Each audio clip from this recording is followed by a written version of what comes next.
सिटिन की editor in chief Rahul Joshi के साथ रक्षा मंत्री राजनाथ सिंह का पूरा इंटरव्यू देख पाएंगे।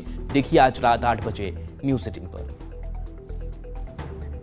बढ़ते आगे, युवा चेतना के राष्ट्रीय संयोजक रोहित कुमार सिंह ने कांग्रेस पार्टी पर बड़ा हमला बोला है। रोहित ने कहा कि साल 2014 और 2019 के चुनाव देश की जनता कांग्रेस पार्टी को रिजेक्ट कर चुकी है।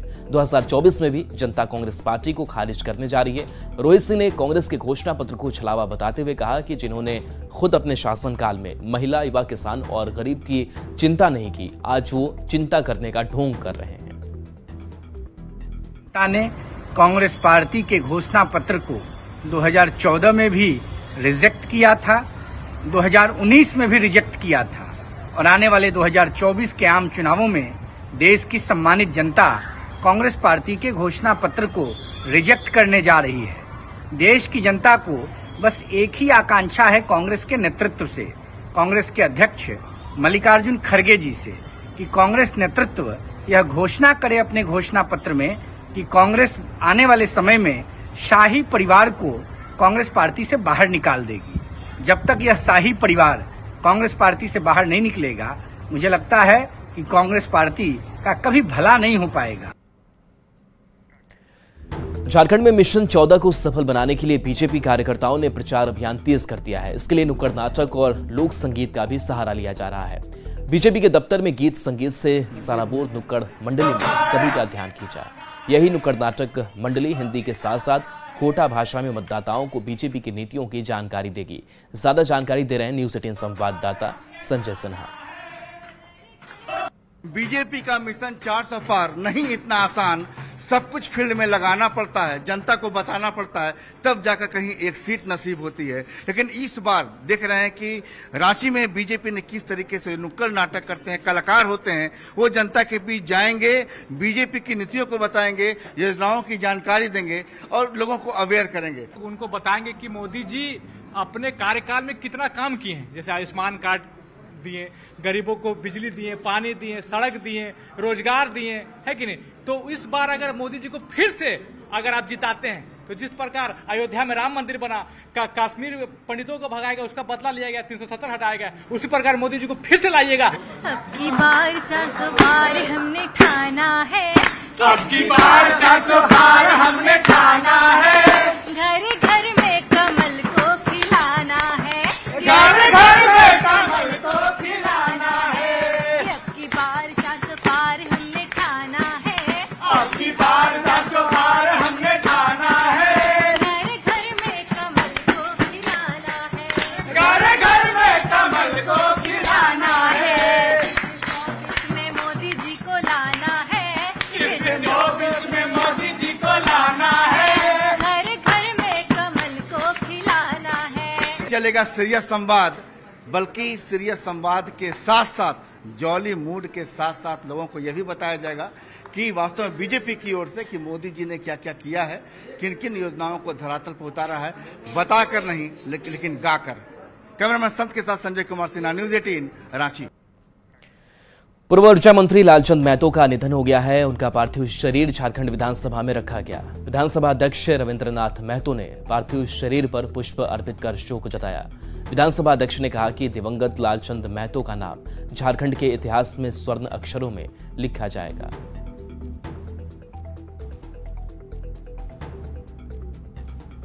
हम लोग दुखी हैं। लालचंद महतो झारखंड विधानसभा में 3 बार प्रतिनिधित्व करने का अवसर उन्हें प्राप्त हुआ था। रांची के सीएम आवास में हुई जेएमएम विधायक दल की बैठक में लोकसभा चुनाव को लेकर रणनीति बनाई गई। साथ ही सभी विधायकों को सभी 14 लोकसभा सीट पर गठबंधन को विजयी बनाने का टास्क दिया गया। इस बैठक में पूर्व मुख्यमंत्री हेमंत सोरेन की पत्नी कल्पना सोरेन, सभी विधायक और सांसद मौजूद रहे। साथ ही रांची में जेएमएम की ओर से रांची में 21 अप्रैल को विशाल रैली करने का फैसला लिया गया।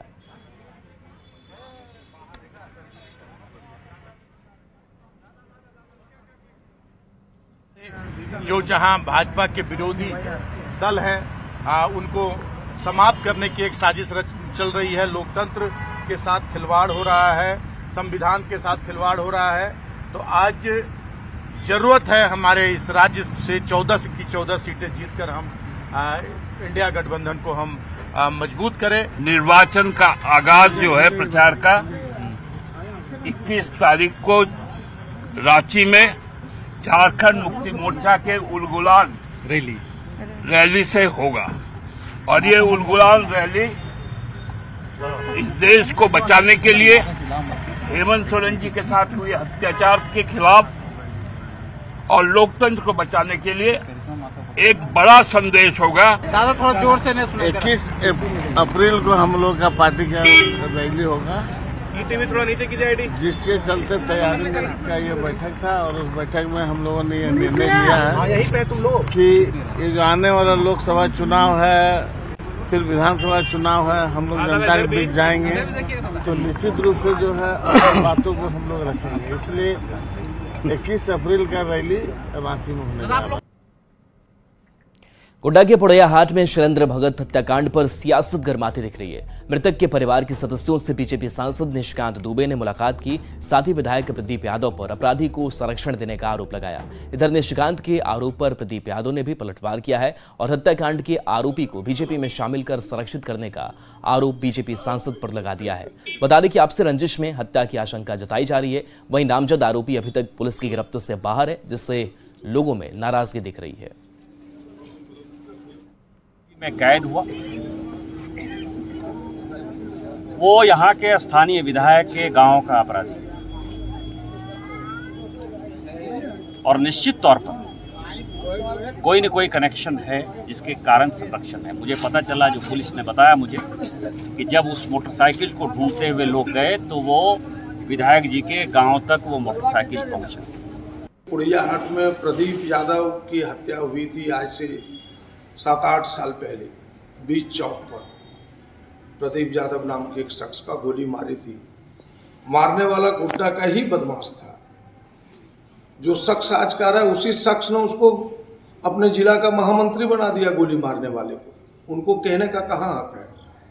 अपराधियों को संरक्षण देने वाला अगर कहे कि दूसरे लोग अपराधी को संरक्षण दे रहे हैं, तो हमें लगता है कि हमें हंसी भी लगती है और तकलीफ